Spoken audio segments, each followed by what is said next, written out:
So my focus for myself and also for the What Now group is turning towards healing ourselves.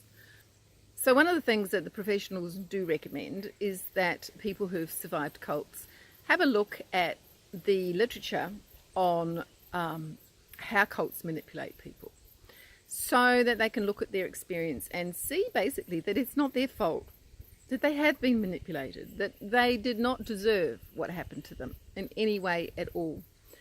And it's not easy initially because you're too close. You're too close to the situation and you're still seeing it the way you saw it while you were stuck there, while you were maybe looking at things that, were a bit dodgy, but you had a set of beliefs that allowed you to see it as acceptable for whatever reason.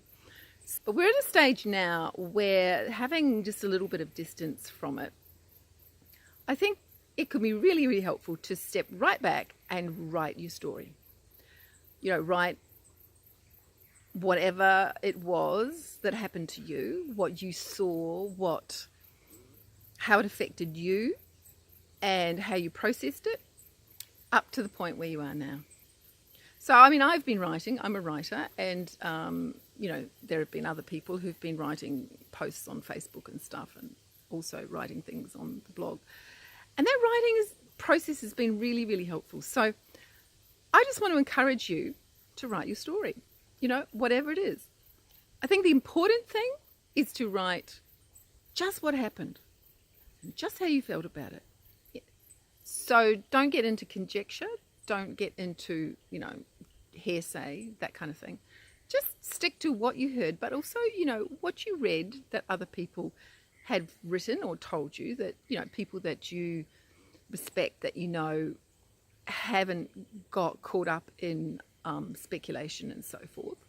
Because what's important is how those other things that you hear contribute to your overall picture of what was going on, and of course to how you feel about it all now.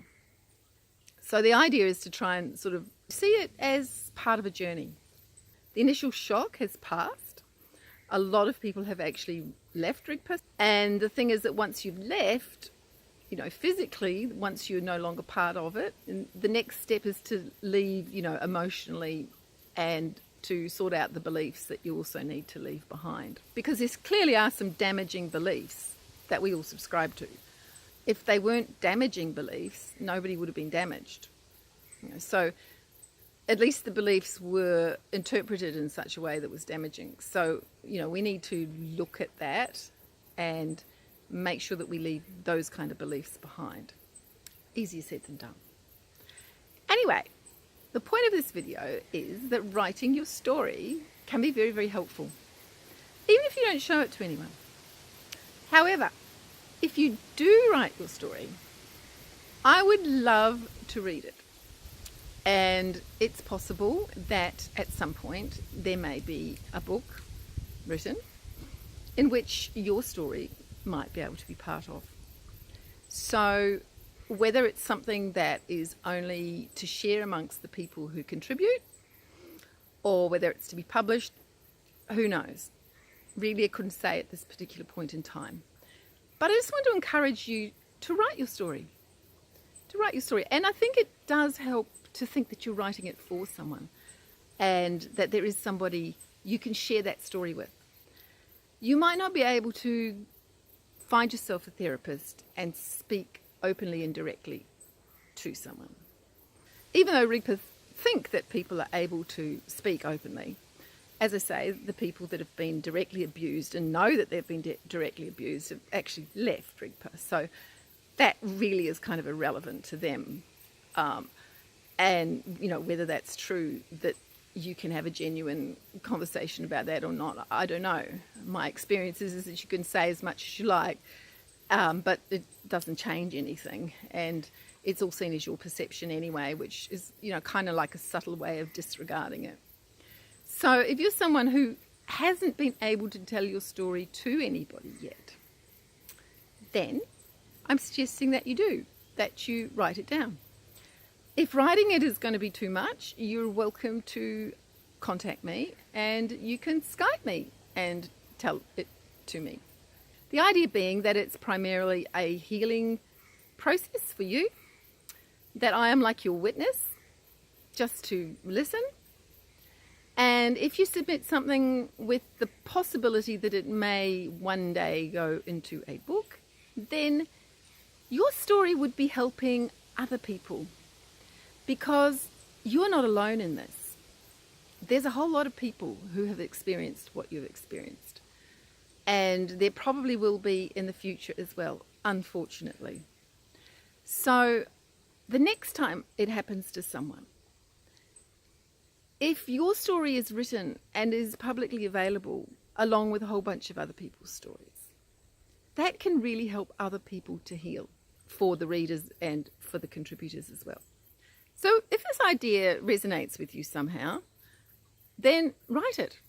Write your story. And if when you've written it, you think, okay, I would quite like Talia to read my story, just so that I've told it to somebody, then you can contact me and we will chat from there. So yeah, just something for you to think about. And if you're someone who doesn't want to contribute to the book in terms of writing something for it, but you'd really like to see a book like that actually created and published, then please consider being a patron, because you can't publish a book without money. Not a good book. It's just not possible. And any book on this kind of topic will need to have legal advice, and legal advice costs. And that's not even mentioning the huge amount of time that it takes to pull something like this together.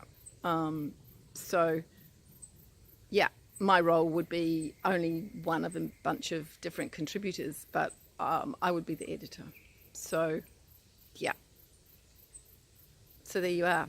Just think about that, and yeah, go team. And if you're not in a position to, contribute financially to this kind of a project, but you just like my vlogs anyway, just make sure you click the like button, share the video around, make sure you subscribe, all that kind of stuff.